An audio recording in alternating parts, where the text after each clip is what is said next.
พี่น้องมื้อนี้มาอัปเดตคะแนนไทยรัฐอวอร์ดที่สุดแห่งปีประจำปี2568 2025ตู่เต้าเชนเตเวนตี้ไฟพี่น้องเลย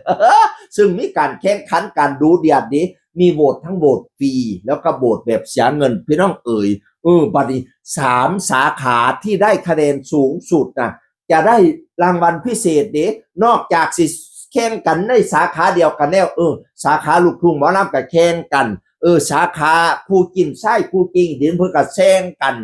ซุปนักข่าวกับแข่งกันนอกจากแต่ละสาขาจะแข่งกันแล้วประเดี๋ยวทุกๆสาขามาแข่งกันอีกทั้ง12สาขาน่ะสาขาที่มีคะแนนสูงสุด3สาขาจะได้รับรางวัลพิเศษพี่น้อง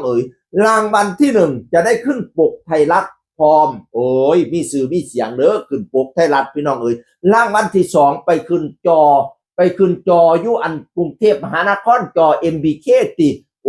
จอบักใหญ่อลังการพี่น้องและรางวัลอีกพิเศษอีกรางวัลหนึ่งพี่น้องสุดเลยรางวัลนี้นะไปขึ้นจอที่ไทม์สแควร์มหานครนิวยอร์กสหรัฐอเมริกาเป็นจอโฆษณาที่ใหญ่มากๆพี่น้องมีคนชมถึง500,000 คนต่อวันบัดที่นี้นอกจากขจาวาราคาแพงนอกจากสิแพงแล้วคนที่ขึ้นจอต้องเป็นบุคคลมีคุณภาพพร้อมเนี่ยข้าเจ้ากำลังรุ่นว่าใครจะได้ไปขึ้นจอที่มหานครนิวยอร์กไทม์สแควร์พี่น้อง3สาขาน้ำกันโดยเฉพาะFCน้องใบเขารุ่นเป็นน้องต้นเขารุ่นเป็นตะนายต้นเขาสุปริยาสาขาลูกทุ่งหมอลำแม่พี่น้องเพราะแต่ว่าสาขาลูกทุ่งหมอลำนี่น้องใบเข้าสุปริยานี่อันดับ1อยู่แล้วชัวร์มากๆเลยเพราะว่า 85% ตอนนี้คะแนนเต็ม 100% เอาไรก็มูเจ้าของผู้เดียวได้ 85% พี่น้องบัดนี้นี่คะแนนเจ้าของเนี่ยต้องไปแข่งกับอีก12สาขาดิ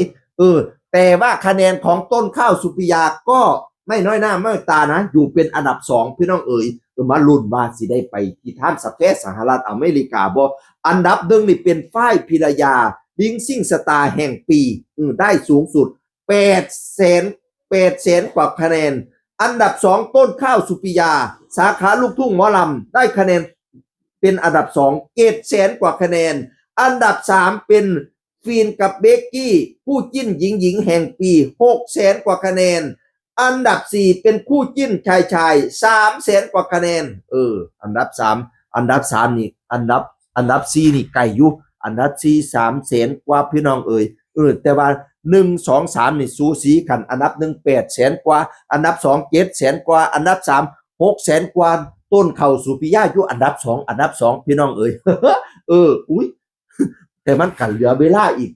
โดนเติบอยู่ดิ31ธันวาหากเขาเจ้าตีตื่นมาบัดสุดท้ายบ่แน่เด้อแม่FCของต้นเขาสุปริยานำเต็มที่แล้วเด้อพอมามีทั้งโหวตแบบฟรีและแบบเสียเงินผู้ใดสะดวกแบบใดเก่าแบบนั้นพี่น้องเป็นกำลังใจให้เด้อศิลปินต้นเขาสุปริยานักร้องจากรายการดวลเพลงซิงคุณแซม68สมัยผู้สาวน้อยจากกาญจนบุรีพี่น้องตอนนี้เรียนมัธยมอยู่เรียนกลางเวรยามกลางคืนไปร้องเพลงFCอุ่นหนาฟ้าคังมาไล่สู่งานแล้วก็งานติดกันพี่น้องFCนี่แต่โคบกันยังว่ามีทั้งรุ่นน้อยรุ่นกลางแล้วก็รุ่นผู้เฒ่าอยู่รถเข็นไปเบิ่งกะมีพอเราเป็นคนปลุกกระแสลูกทุ่งภาคกลางตะกี้ภาคกลางนี่เพลงลูกทุ่งเนี่ยถือว่าซบเซาดิบัดนี้น้องต้นเข้าไปนี่กระแสลูกทุ่งดังขึ้นไปปีดมิกนิกสังกะสีหยะสังกะสีแตกพี่น้องไปน้ำร้านอาหารนี่คนโตเต็มคุ้มจิ้มหัวดำคุ้มจิ้มสุดยอดต้นเขาสุปริยามาลุ้นว่าสิได้ไปสหรัฐอเมริกาไปขึ้นจอไทม์สแควร์บ่พี่น้องรอลุ้นด้วยกันเสียงคนเก่าเว้าสู่ฟังสวัสดีครับ